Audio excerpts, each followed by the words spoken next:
Қайсар рух. Киімі құрғақ балықшы мен үсті ылғал аңшы мұңды еске түсіреді дейтін француз мәтелі бар. Өмірімде балық ауламаппын, әрі қызықпадым да. Сосын болар балықшының ашық ауа райында не сезетінін білмеймін. Жайсыз ауа райда қаншалықты жайсыз болатынын хабарым жоқ. Аңшы үшін жаңбыр деген ең оңбаған нәрсе. Біз де Ермола екеуміз Белевск төңірегінде құр аулаға шыққанда тура осындай жағымсыз ауа райында шығыппыз. Күн қызарып шыққаннан жаңбыр толастамады. Жаңбырдан құтылу үшін біз не істемедік десеңші. Резеңке плашымызды басымызға дейін жауып алдық. Мойнымызға жаңбыр тимес үшін тал астына жасырындық. Бірақ бәрі бекер. Жаңбыр тас төбемізден құйып тұрды. Су өткізбес плашымыз аң атуға кедергі жасады.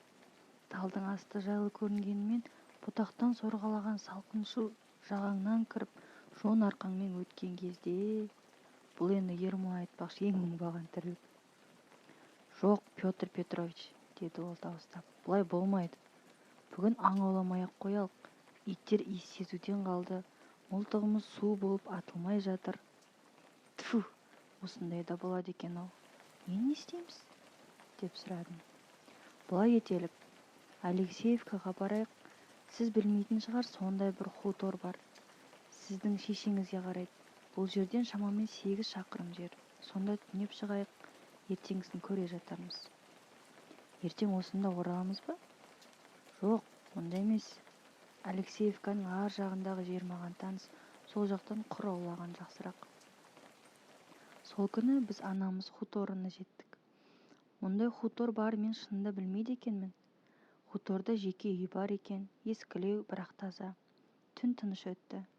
Таңертең ерте ояндым. Аспанда бір бұлт жоқ. Күн шайдай ашық. Кешегі нөсер жауымен айнала жылтырап тұр. Екі дөңгелекті жеңіл арбаны дайындап жатқан кезде мен үйді қоршап жатқан жабайы бауды аралап кеттім. Таза ауа, ашық аспан асты қандай тамаша еді. Бозторғайдың күміс дауысы құлаққа жағымды үн береді. Мен бас киімді шешіп, өкпемді толтырып демалумен болдым. Аса терең емес жыраның еңесінде, шарбақ жанында бала арасын ұстайтын жер бар екен. Жыланша ирелеңдеген жіңішке жалғыз аяқ жол жатыр. Мен сол соқпаққа түсіп жүре бердім. Сол маңда бұтақтан тоқыған сарай тұр екен. Жартылай ашық тұрған есіктен ішіне үңілдім. Іші қараңғы, тыныш, құрғақ, жалбыз бен жау жапырақтың иісі шығады. Бұрыштағы биік тақтай үстінде кішкентай мүсін көрінді. Үстіне жамылғы жауып қойыпты. Сарайдан сыртқа шықпақ болғанымда, «Мырза, Петр Петрович», деген әлсіз үн естілді. Тоқтадым. «Петр Петрович, жақынырақ келіңізші», деп қайталады әлгі дауыс. Үн бұрыштағы биік тақтай жақтан шықты. Жайлап жақындадым да серейіп тұрып қалдым. Алдымда тірі адам жатыр. Құдайым-ау, бұл кім? Деп ойладым. Басы әбден күйіп кеткен, өңінде қан жоқ, денесі әппақ, мұрны пышақ жүзіндей жіңішке, еріндері сөлсіз, көздері ғана тірі адамның тіршілігінен хабар беріп, әлсіз шоқтай жылтылдайды. Мен жақындай түстім. Орамал астынан сиректеу сар шаштары көрінді. Үстіндегі жамылғыдан саусақтары әлсіз қимылдап жатты. Анықтап қарай бастадым. Түрі сұлу, бірақ қорқынышты екен. «Мырза, танымай қалдыңыз ба?» деп сыбырлады ол. «Қалай танымайсыз? Мен Лукериямын ғой. Есіңізде ме? Спаскіде анаңыздың хорын басқардым. Өзім де жеке ән салушы едім». «Лукерия?» деп дауыстап жібердім. «Сен бе? Саған не болған?» «Иә, мен ғой мырза, Лукериямын». Не айтарымды білмей қалдым. Есінен ауысқан адам құсап, аузым ашылып, қимылсыз қарап қалыппын.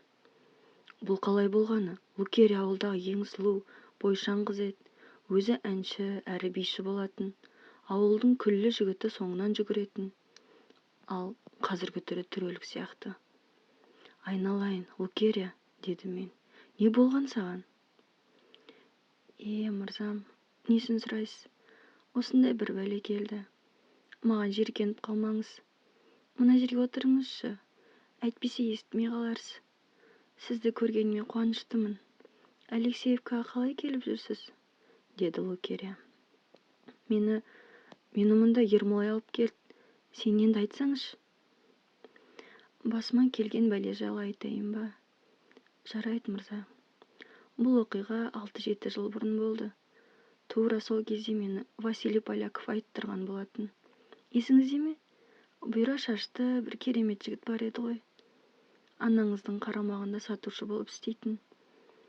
Ол кезде ауылда жоқ едіңіз.